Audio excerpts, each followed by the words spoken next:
Bienvenue dans cette nouvelle édition du QG Week-end. Au sommaire, 55e anniversaire de l'accession à l'indépendance du Bénin ce samedi, l'occasion d'un bilan des progrès réalisés par les forces armées nationales. Le Conseil national de transition burkinabé propose un nouveau projet de constitution au gouvernement. La modification de l'article 37 relatif au mandat présidentiel fait partie des résolutions apportées. Et au Nigeria, la population demande une réaction urgente des autorités face à la fraude aux transactions bancaires, une pratique devenue courante avec l'essor des paiements électroniques. Mais tout d'abord, c'est une avancée majeure dans la lutte contre le virus Ebola. Un vaccin expérimental testé en Guinée sur plus de 4000 personnes s'est révélé à 100% efficace. Il devra être soumis aux autorités réglementaires et pourrait ensuite être homologué en fin d'année ou début de l'année 2016. Pour rappel, l'épidémie d'Ebola a fait plus de 11 000 morts en Afrique de l'Ouest.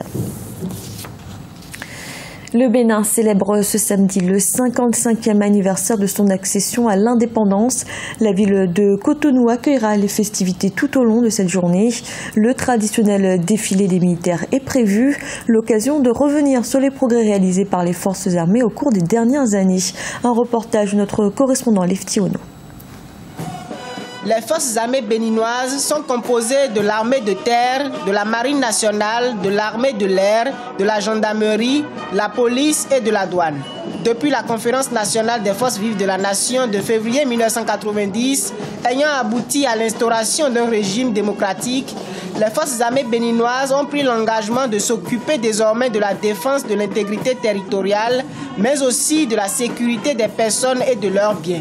Dès lors, elles ont multiplié les missions d'intervention en faveur du maintien de la paix et de la stabilité régionale. Depuis cette conférence nationale, nous sommes dans nos casernes et nous respectons toutes les institutions de la République. Et nous assurons leur sécurité, la sécurité de leurs présidents, de leurs membres et tout. Donc à ce titre, nous sommes une armée républicaine. L'armée béninoise respecte non seulement les lois de la République, mais elle participe aussi aux tâches de développement et de construction du pays. Au cours de ces 5 dernières années, les forces armées béninoises ont été présentes dans plusieurs pays de la sous-région pour les opérations de maintien de la paix. Il s'agit de la Côte d'Ivoire, du Mali, du Congo et de la Centrafrique.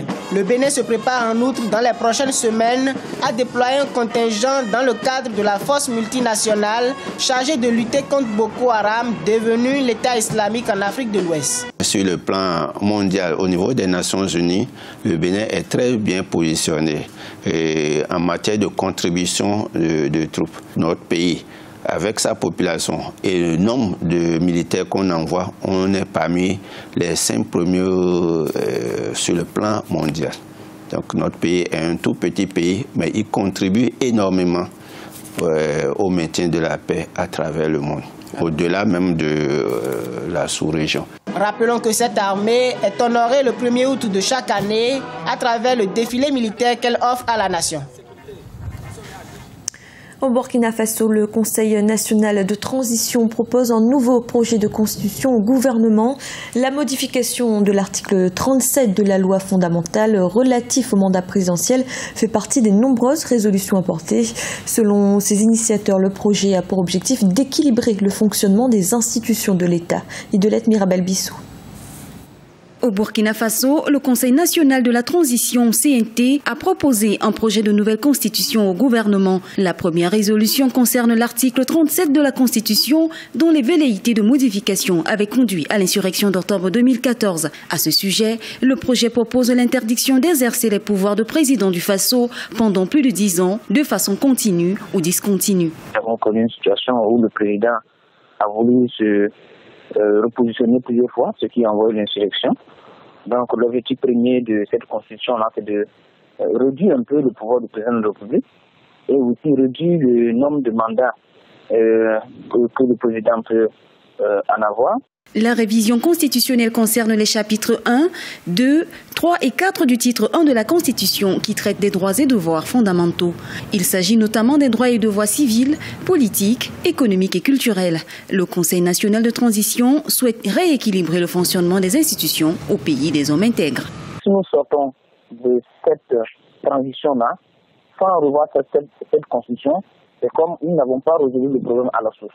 Donc, l'objectif premier, c'est le rééquilibrage du pouvoir et laisser un héritage institutionnel au futur président pour que nous ayons au Burkina Faso des institutions fortes et non des hommes forts. D'autres modifications sur le titre 14 consacrent l'érection de la Commission électorale nationale indépendante CENI et de l'Autorité supérieure de contrôle de l'État ASCE au titre des institutions constitutionnelles. En dehors de la clause limitative des mandats présidentiels, les durées du mandat et l'âge maximum pour être candidat aux élections présidentielles font aussi partie des points évoqués par les parlementaires burkinabés. Au Cameroun, les autorités ont procédé à des expulsions massives de Nigérians en situation irrégulière. Environ 2000 ont été conduits dans l'état de l'Adamawa au Nigeria, une zone qui ne subit pas les exactions du groupe terroriste Boko Haram. Une mesure qui intervient après les attentats qui ont frappé les villes de Fotokol et Maroua dans la région de l'extrême nord du pays. En Égypte, des milliers de Libyens ont protesté devant le bureau de l'ONU au Caire. Ils s'insurgent contre la condamnation à mort de Saïf el-Islam, fils de l'ancien dirigeant Mouammar Kadhafi. Ces Libyens d'Égypte demandent l'intervention rapide des Nations Unies. Birama Saonera. La condamnation de Saïf el-Islam Kadhafi par contumace à la peine capitale continue de faire des vagues en Libye et dans les pays voisins. En Égypte, des milliers de partisans du fils de l'ancien guide libyen Mouammar Kadhafi ont occupé les rues de la capitale. Arborant l'ancien drapeau vert de leur pays, ces Libyens ont protesté devant le bureau des Nations Unies au Caire, la capitale égyptienne, contre le verdict rendu par un tribunal de Tripoli. Nous, partisans de Mouammar Kadhafi en Égypte, protestons contre ces verdicts politisés en Libye contre nos héros qui se tenaient contre l'OTAN.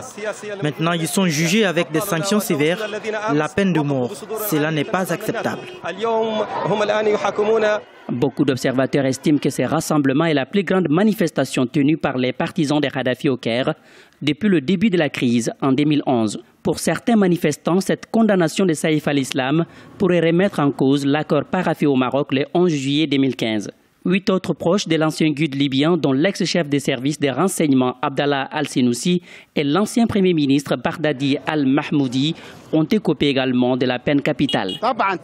Il y a un grand impact, le verdict va attiser la tension, augmenter la haine et va conduire à la résiliation de la confiance entre les Libyens. Il remettra aussi en cause l'accord signé au Maroc dans la quête de la paix.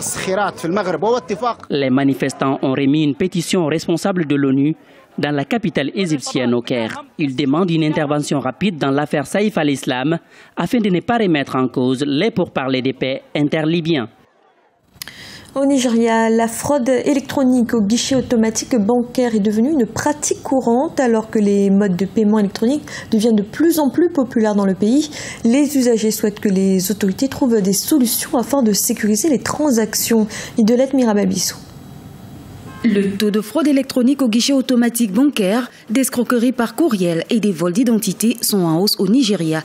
Un nombre important de distributeurs automatiques de billets situés dans certaines zones de Lagos ont été attaqués par des pirates et fraudeurs électroniques au cours de ces dernières années. Dans un contexte où de plus en plus de citoyens règlent leurs factures en ligne, la sécurité des données électroniques est devenue une préoccupation. J'étais à la maison avec ma carte automatique lorsque j'ai reçu une notification de retrait d'espèces à partir de ma carte, ce qui n'était pas le cas. Le lendemain, je me suis précipité à la banque pour déposer une plainte et on m'a fait savoir que quelqu'un avait utilisé des données sur ma carte automatique ou quelque chose du genre pour faire des achats en ligne. Selon les systèmes de règlement interbancaire du Nigeria, pour l'année 2014, on évalue à 159 milliards de naira, soit 800 millions de dollars américains, les pertes enregistrées par les banques du pays à cause de la fraude électronique. Il semblerait que les fraudeurs, en particulier ceux de la plateforme électronique, soient organisés en un réseau mondial. Ils opèrent partout et ils ont une organisation très forte. Donc pour arriver à combattre la menace de ces fraudeurs, nous devons également agir à l'échelle internationale. Et c'est pourquoi notre banque centrale coopère avec d'autres organisations à travers les organismes d'application de la loi au Nigeria. Pour enrayer les pertes bancaires et redorer son image à l'échelle internationale, le Nigeria veut aborder la question de la fraude électronique avec la prise de nouvelles mesures de sécurité. Parmi les stratégies mises en place pour lutter contre le problème figure figure la suspension de cartes automatiques qui utilisent la technologie de la banque magnétique qui serait plus facile à cloner. Ainsi, la sécurité bancaire a mis à la disposition des utilisateurs de nouvelles cartes à puce avec code PIN. Ces dernières sont conformes au nouveau protocole sécuritaire. Avec ces nouvelles cartes, les informations des clients sont cryptées et deviennent alors plus difficiles à obtenir illégalement par les fraudeurs. C'était le journal de la rédaction. Merci de l'avoir suivi. Retrouvez dans un instant une nouvelle édition de l'information.